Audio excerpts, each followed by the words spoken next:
софиянци и имаме редкото нещастие да ни управлява такъв кмет. Тук въобще даже никога.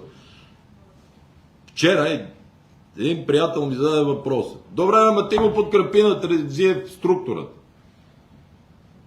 Ти му подкрепи двойното увеличение на паркирането. Ма ти ставаш виновен с този човек. И викам, ние от ГЕРБ, ако това го се беше случило при Фандъкова, което в момента е в София, и те ще да искат да се закрие ГЕРБ като партия. А сега, понеже много услужливи медии, даже има журналисти, които биха се качили да карат някой снегорин, само да изчистят, да е Терзиев готин.